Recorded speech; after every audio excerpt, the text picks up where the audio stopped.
Samantha! Can you talk to me for a little bit? Tessa, perfect timing. I'm just on my break. What's up? So, I'm at your place right now, and we need to talk about, well, the chaos here. Wait, what? You're in our house?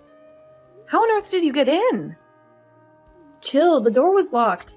I used the spare key you guys gave me, remember? Spare key? I don't recall giving you one. Remember when you jetted off on that getaway and needed someone to cat sit? Your hubby handed it over then. Oh, vaguely. But didn't he ask for it back? Nope, we never talked about it again. Anyway, forget the key. Your fridge is what's bugging me. You're at work and there's nothing prepped for dinner. I make dinner fresh when I get home. Beats reheating stuff, don't you think? Sure, if you had the time.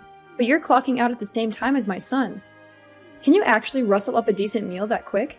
Sometimes I prepare ahead, sometimes I don't. He's cool with it either way. Your freezer's empty too? What's the plan for tonight? Oh, my husband's on chef duty tonight. He's grabbing groceries after work. Both of you cooking? And you've roped my son into this too? Yeah, we're a team. We both have jobs, so we share the kitchen duties. Excuse me? Since when does my son play house chef? You know there are roles in a marriage, right?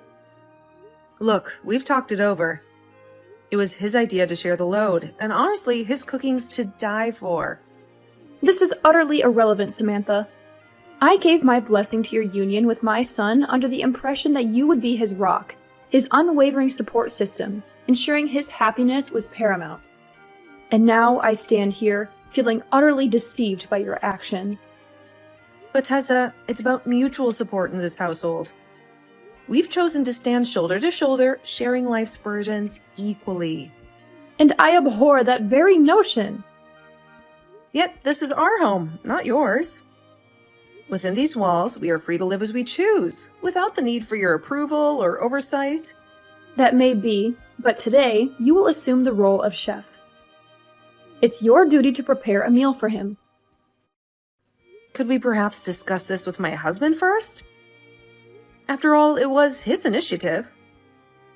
In fact, why don't you address your concerns with him directly? Especially since you seem so perturbed by his involvement in the kitchen. Are you truly considering defying the wishes of your husband's mother? It's not defiance I'm advocating for. It is a recognition that the ancient notion of women's sole purpose being to serve men in the home is outdated. Outdated? Samantha, I have neither the time nor the patience to school you on the fundamentals of family dynamics. You will heed my instructions or you will face the consequences. Henceforth, I shall make it my daily duty to oversee your culinary efforts. You intend to come here every single day? Indeed, it has become a necessity. I must ensure that you're preparing the most nutritious meals for my son, to keep him robust and in good health. I refuse to allow you to serve him anything that's been frozen or is less than wholesome. If you wish to spare me the inconvenience of this daily supervision, then I suggest you start fulfilling the role of a wife as I envision it, and allow my son the comfort he deserves. Hey Samantha, do you not have any ice cream here? I haven't been buying ice cream for a little while now. Neither of us have been eating it lately, so there's no point in having it when it'll probably go to waste getting freezer burn.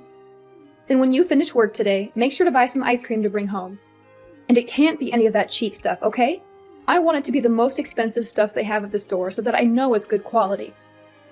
And that I ask you to buy you 2 tubs of it. I want there to be enough for me as well. And my son deserves ice cream at all times because that's his favorite treat. Tessa, does this mean that you're back inside our house again? I am, but what does that mean to you? My husband told you to give them that duplicate key back, didn't he? Have you still not given it to him? What's wrong with me holding on to it longer? I'm your mother-in-law, after all. And it was him that gave me this key in the first place back when you went on vacation. And that was because we were both gone for a while and needed someone to check up on the house and our cat. But right now, you keep coming to our house every single day. And you just coming in like that all the time is a bit embarrassing. I'm sorry, but you're really going to have to give that back to us and stop intruding on our lives, okay? And just tell me outright that I'm causing you troubles, okay? But look, Samantha, I'm not going to stop coming to your house whenever I want. Until you've proven to me that you can make meals for my son every day and good meals at that. I'm going to have to keep coming back to check up on you. And since you told me your concerns, I've been making food for him every day. I don't think I've eaten any of his cooking for a week now because of the changes you've asked for. I've even gotten all the things I need to make him some chili tonight for dinner. Well, about that, I threw all the ingredients in that away. What? Samantha, are you really going to force my son to eat something as disgusting as chili? I took a sip of the soup you had already made for it, and it was gross. So gross, actually, that I had to get into your wine cabinet and take a swig from something in there. Is that right? I've been making it since yesterday, and when I tasted it, the flavor was perfectly fine. And now you've gone into the wine cabinet? Tessa, I'm not sure which bottle you took a drink out of, but those are not cheap. And I had to drink that wine only because you don't know a thing about cooking. I don't even like wine that much, so I had to spit a lot of it out after. Your flavor palette is worse than that of a baby's. Ugh, I wonder if all of this is because of how you were raised. You were only raised by your father, so you never learned the correct way to cook and how to know if it's good tasting or not.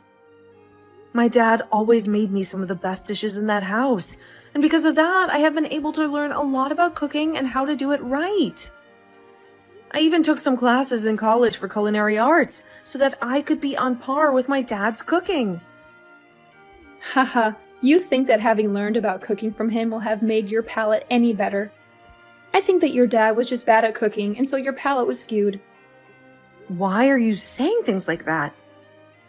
What help does that do in our current situation?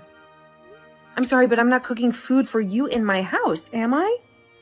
So stop complaining about it all and just go home. None of this is affecting you in any way, so stay out of our business, please. Well, I'm telling you right now that I'm here to help you do your job, right? I've been thinking this about you for a while now, but although you are my son's wife, there is nothing about you that makes you worth being married to. So if you'd like me to start thinking differently of you, then maybe it's time you start doing things for me too. Is this your reason for throwing out today's meal? That couldn't be my reason for it. Don't think of me as some kind of monster, okay? That is very rude of you. I went and tasted that food for your sake and my son's. I'm afraid of you feeding my son garbage. And garbage needs to be thrown out because it cannot be saved. But was there any point to throwing out the food and ingredients that I have already put together for tonight? Even if you don't want my husband eating that chili, I would have still eaten it. I don't like people wasting food like that when the prices of it all are going up. If I weren't to throw it out now, I'm sure you would have forced my son to eat it when I'm not around. And my son is far too nice a man to tell you to make him another dish when the food you've cooked is so bad. So I just saved him today from having to worry about throwing up all over the dining table. Then why not next time you and I work together to cook something up for dinner? That way you can show me how to cook a proper meal, and you can see what your son says about it in person. Why should I have to cook with you?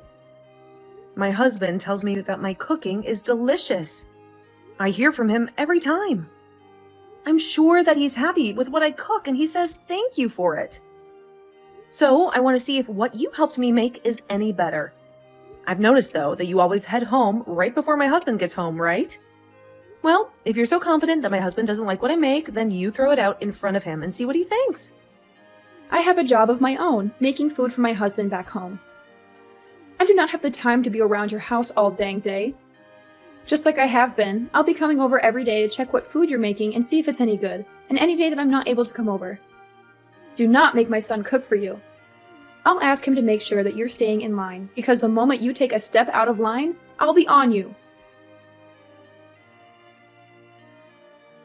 Tessa, are you in our house right now? Yes, I sure am. And aren't you at work right now, though? How would you know that? I'm just getting into your house. Because I just saw you on the security camera to our house. No way, have you been watching me this whole time? I had the camera installed a while ago to watch our cat while we were at work. If you don't like being seen through it, then stop coming into our house uninvited.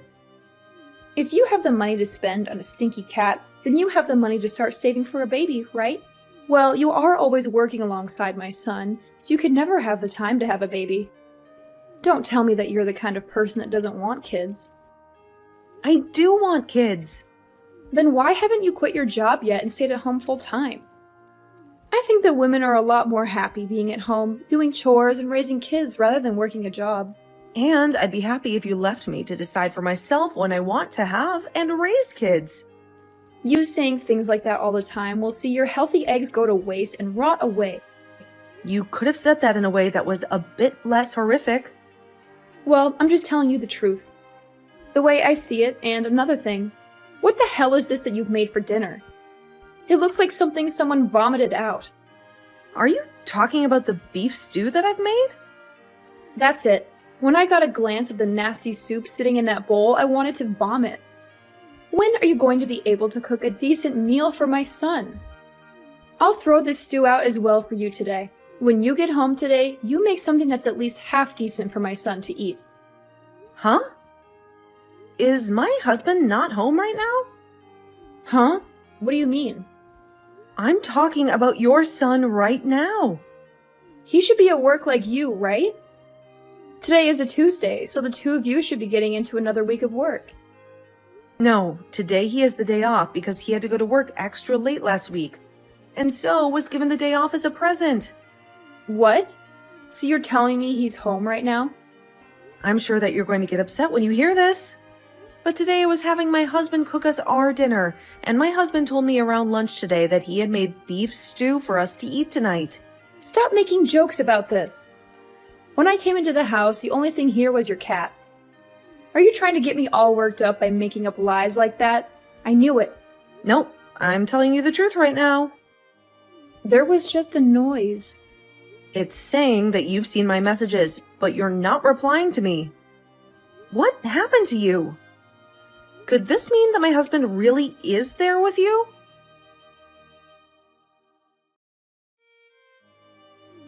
Samantha, I have something that I'd love to talk with you about. Sure, what is it? Can you ask my son to take a look at some of the messages I've sent him for me? Look, I apologized to the both of you, didn't I? I even handed back that duplicate key to him. And I promised to never get on to you about anything I don't like ever again. So let's go back to how things were when you first entered my family and be happy together. Tessa, we told you the other day how the both of us feel right now about you, right? We said that we never want to have anything to do with you ever again. But I've learned a lot from what's happened. I think that I was just being a bit too aggressive with you about being my son's wife. A bit? No, actually, I was being very aggressive with you, wasn't I? I probably should have never thrown away your guys' cooking like that. And right now, I have a lot of regrets about all of that. Keeping our duplicate key?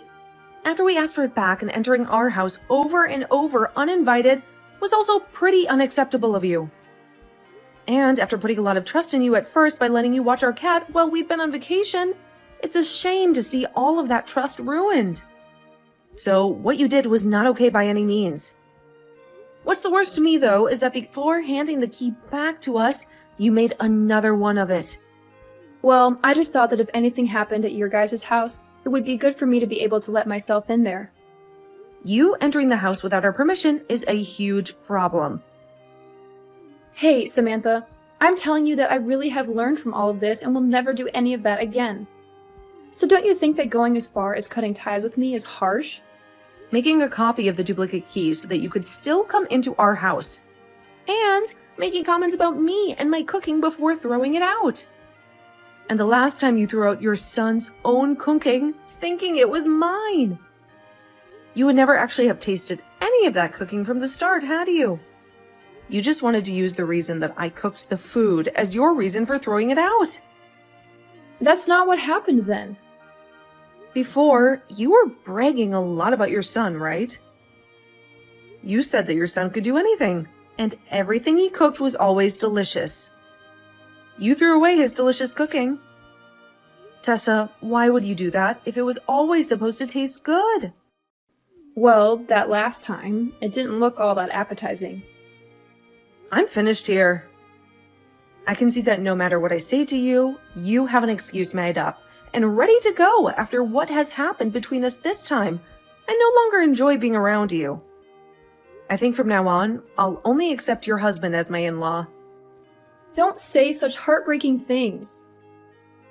Both my husband and son have already torn into me about this, and they aren't choosing to listen to what I have to say anymore. My husband isn't even talking to me anymore now. And it's been weeks now where he doesn't listen or say anything to me. Well, that's all because of how messed up you were when you started to come into our house uninvited and criticize your sons and my cooking. I did hear one thing, though. Samantha, you're pregnant now, right? That is right. I'm pregnant right now. But that has nothing to do with you. Well, Samantha, I was so worried about you because you focused so much on your job. And that's why I was always interested in the life that you and my son were making in that house. So I made that second duplicate key so that I could get into your house and check on you two. I just thought if you started making better food, it would benefit the both of you and any kids you have. I did all of that to give you a little advice. Advice? How is calling my food garbage and throwing it away giving me any advice? I think I was just struggling to say the right things to you. Even after my husband and father-in-law tore you a new one, you still haven't learned any lessons, have you? I have, and that's why I'm talking to you right now. This is all too strange, because for the last while now, all I've heard coming out of your mouth are sad excuses for why you did such horrible things. I'm sorry about that. I want to apologize to you for being so rude recently. So please try and find a way to keep my son and yourself from throwing me away. I'd love to be able to meet my grandchildren when they're born, and blaming everything on me like you guys are is too much. If you didn't want to be blamed for everything like you are now, then maybe you should have shut your mouth and been a responsible adult. We trusted you up until the point that you started entering our home without our permission. I was thinking that you and I could have become even closer then. However, you have shown us your true intentions from your actions and made it clear that you don't respect my husband and I. So I don't think I'm going to bother with you anymore. Is that so? Well, if that's the case, then I have something for you. After all of the apologies I've given to you, there has been no forgiveness. So I'm thinking that you're the messed up one in all of this. So I'm going to make it my main goal to fix that awful attitude of yours before I pass away. We aren't going to be seeing one another anymore. So, how are you going to fix my attitude? Could this mean that you made more than just one duplicate key that you're still holding on to? And what if I do have more? Do you have a problem with that? We changed our lock. Then I'll break in through your windows. You guys have a single-story house, so it's not hard for me to get in there. Stop that. We've already moved out of that house. So all you're going to be doing is getting into trouble with the law? Huh? You guys moved? Yes. We understand that you still knowing where our house was meant that there was a chance of you coming back. And we're going to be having our first baby here soon. So we'd like a place where we can focus on raising our baby with no outside distractions. Where did you guys move to? Are you brain dead, Tessa? Why would I tell you that? And don't bother your husband about it because he doesn't know the address either. And if you try to come to our house in any way, my husband is going to come to you and help you understand where the line is at. Samantha, I'm sorry. No matter what you try and say about things now, it's way too late. You even started saying that you'd go as far as breaking into our house through the window. At this point, even if you told me the best apology, I'm not going to let you near us. Well, that was just because I thought I was getting into a pickle with you guys there. That wasn't meant to be anything serious. I don't think anyone would mention something like that after already entering someone's home uninvited on multiple occasions. Samantha, I promise that I'll never do anything to hurt you guys ever again. I won't even be a bother to you both anymore. So can you find it in your heart to allow me one more chance to be your mother-in-law? That chance was me replying to your text today. I'm so sorry. I'm so freaking sorry. I know that you were always looked at so nicely by my husband and son, and that made me jealous to the point that I wanted to pick on you a little bit. So now you're just saying that all of those things you did to me and my husband were because you're a child? I get it. I was a real idiot back then when I did all of that. So please find any way besides throwing me away to deal with me. I'm going to make sure from now on to change my heart and become the best mother-in-law ever. No matter what you say to me, you are not going to change the idea that you cemented in my mind of you. I'm throwing out the trash here. You had your last chance a second ago to tell me that all of this was because you're a child. But instead, you wasted my time with all your crappy excuses. Well, your time is up now, and I need to make sure that my family never has to deal with you in the future.